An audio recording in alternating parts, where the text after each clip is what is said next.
ஐயா, லட்சக்கணக்கான அணுக்கள் உள்ளே போகிறது. என்னங்க, கருப்பைக்கு லட்சக்கணக்கான அணுக்கள் உள்ளே போய் அந்த லட்சத்தில் ஒரே ஒரு அணுதான் பேபியா குழந்தையா உள்ள ஃபார்ம் ஆகுதான். அப்ப 99,000 அணுக்கள் அங்கே உடைக்கப்படுது. அங்கே நிர்மூலமாயி ஒரே ஒரு அணு போய் கர்ப்பப்பைய தொட்டு அந்த ஒரே ஒரு அணு உருவாவதுக்கு முன்பதாகவே நான் உன்னை அறிந்தேன். எலும்புகள் உருவேற்படும் முன்பதாகவே நான் உன்னை அறிந்திருக்கிறேன். அணு போற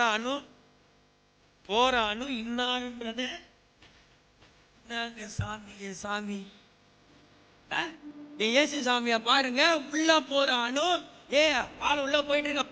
அவர்கள் இயேசுவை ஏற்றுக்கொள்கிறார்களோ இயேசுவை ஏற்றுக்கொள்ளியோ, ஆனால் நான் இவனை எனக்கென்று ஏற்படுத்தினேன்.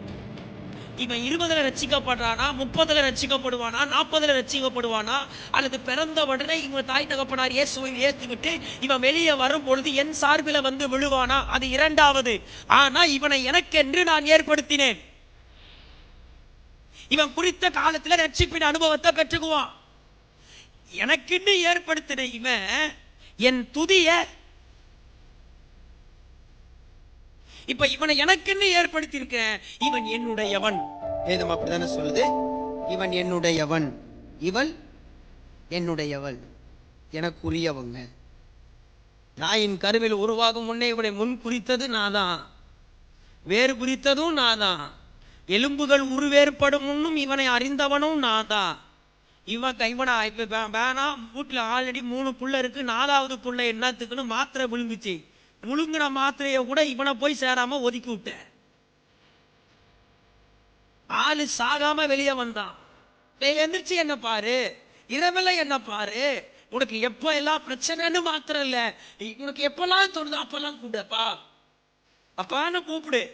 உன் சத்தத்துக்குன்னா வேதம் சொல்லுகிறது 91:15வது வசனம் சொல்லுகிறது, ஆபத்து காலத்தில் என்னை நோக்கி அவன் கூப்பிடுவான், நான் அவனை விடுவித்து சொல்லுங்க அவனோடு இருந்து அவனை விடுவித்து என் ரட்சிப்பை அவனுக்கு நான் யார் மேல அவனுக்கு காட்டுவேன்.